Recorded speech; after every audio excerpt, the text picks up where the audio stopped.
Hello, everybody, and welcome to the Press Play Lifestyle Inspired podcast. It's a podcast that does interviews with people like our new friend Joe on topics to help our listeners, that's you, find the resources, tools, and support they need to be their best inspired self.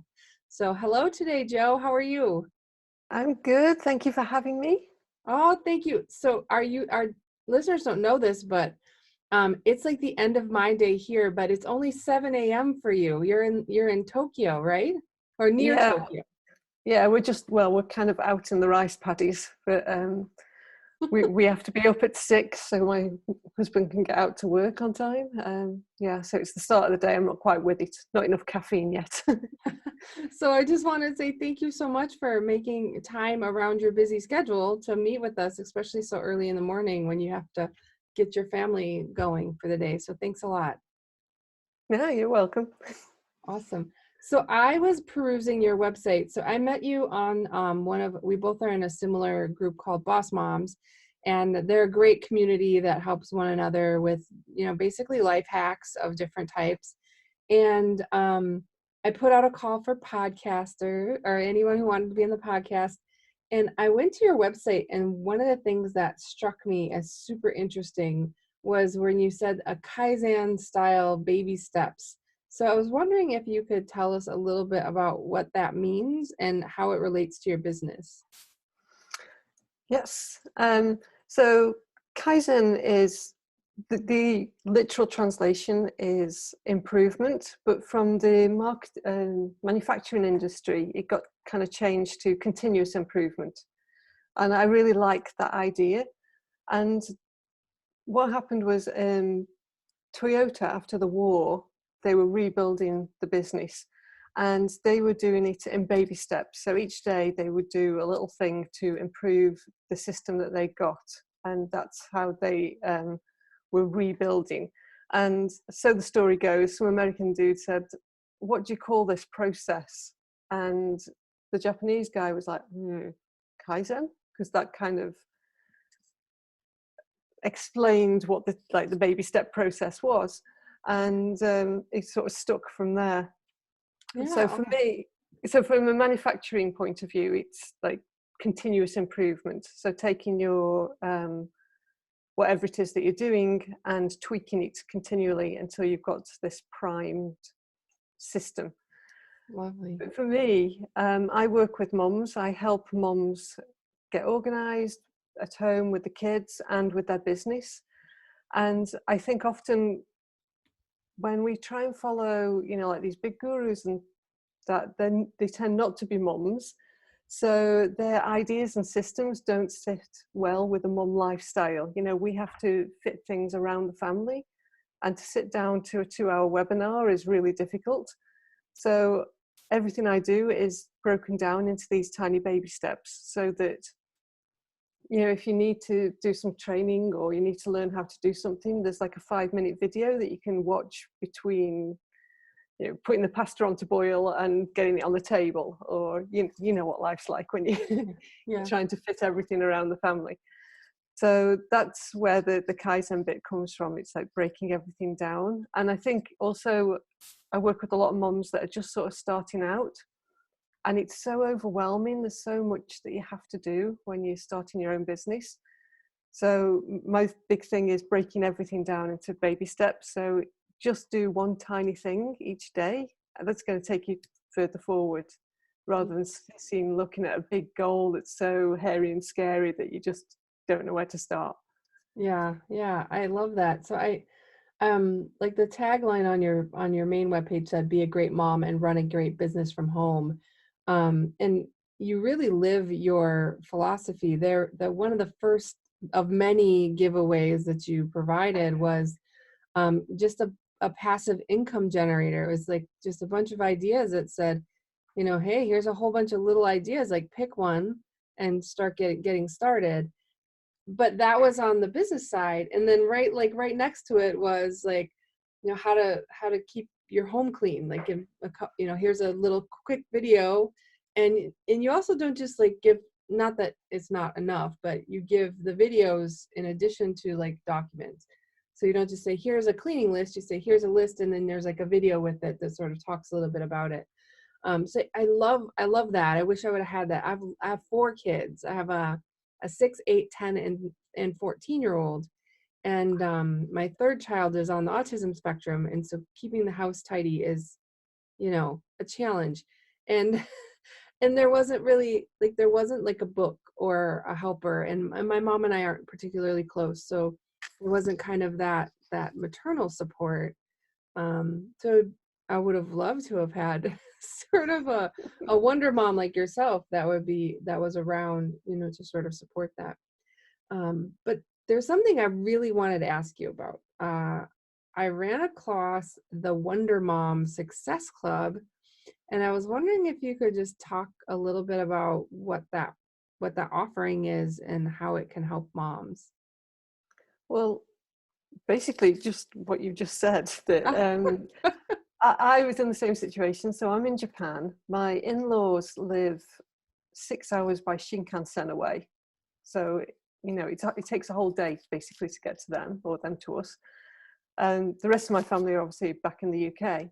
And so when my son was little, I didn't have any support system. We didn't really know anyone in the area. I'd been teaching English before I got pregnant, so the only people I knew were really other English teachers, not mums. So it was really hard. I didn't have that support network, and I didn't have any help. So I wanted to, and I started my own business as well. So I wanted to build a thing that wasn't there when I needed it. And that was to help with the mom stuff, the keeping the house tidy. Because although I'm an organized person, I'm not a naturally tidy person. So I need to have a system to keep on top of things. And I didn't resonate with people who, like the Marie Kondo, super yes, organized. I know. I love what she does, but my brain is not wired like hers. I'm just like, no, I can't come in from and empty my bag and put it all in neat little piles. So I I relate really wanted to you. so I really wanted to build something that would help moms that were in my situation, or my situation as it was. Um, so the Wonder Mom is separated into, well, it's in 3 parts really. One part is helping your mom get organised at home, and I use Montessori to help with the kids becoming independent, because I think it's important that the family is on board too. And then there's the Masterclass interviews, which are with guest experts, and they're on usually business related topics, but we have had some mom related topics too.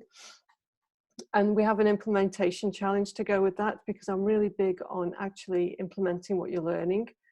So we'll have the masterclass, and then the following week we have a little challenge. And like I said, everything's broken into bite-sized pieces. So it'll be a tiny step each day to actually make sure you're implementing what you're learning. And then the other part is the vault, and that is basically a library of tech trainings. So if you need to know how to set up your email funnel or your website or whatever it is, it's all the tech trainings in one place. So it's kind of, there's a lot in there, but it's designed so that it's just a one-stop shop. So moms can just go in, and apart from the interviews, everything is broken into little bite-sized sort of videos or training, so that people can just go in and do it and get on with being a mom. Yeah, yeah, I love that. I love that. So how long have you been running your Wonder Mom sort of empire that you have going on now? Well, the whole business, it's kind of taken several turns. So we had the big earthquake here in 2011, and that was my wake-up call, if you like. We were we definitely felt it here. We're about 200 kilometers maybe from Fukushima, which is where the nuclear fallout was from. And so we were affected in a way, but not seriously. But it was my wake-up call in that I'd got a little Etsy shop and I was running my blog, but it was kind of pocket money income. It wasn't salary.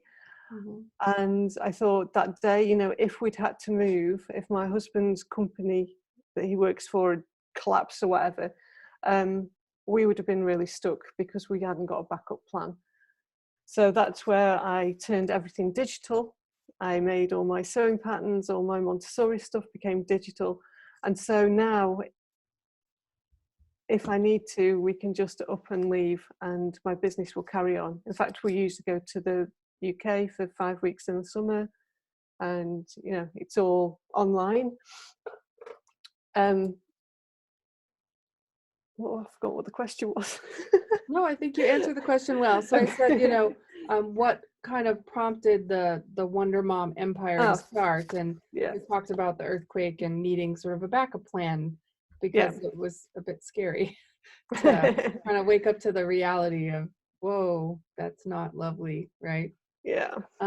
So I really appreciate you taking the time. I love everything you're doing. I actually knew what Kaizen meant from the production side. So I used to work in Mhm. medical device software, and it was a big buzzy thing for a while, like a Yeah. buzzword, and then it sort of fell out of favor. And I did listen to the Marie Kondo book, and I'm like a very meticulous, probably anal retentive kind of organized person, and she gave me like anxiety. Like I was like, I cannot fold my shirts on like a stack, like so they feel love. I'm like, ah. I was like, I have 4 children. I can't get them to throw their clothes down the laundry chute. How in the holy heaven are we gonna make like shirts that stack? Yeah, it was not happening in my life. Yeah. It's just uh, but yeah, so it's wonderful. So if is there anything that you want to really make sure that busy moms that kind of hear about your program or hear about your podcast, that they know where they can go to learn more about you or learn about, the Wonder Mom Success Club? I think that's like a really big piece of your business right now. So any parting words on where they can find stuff? Well, if they want to find me anywhere online, if they look up Jojo Ebby, which is JoJoEbi,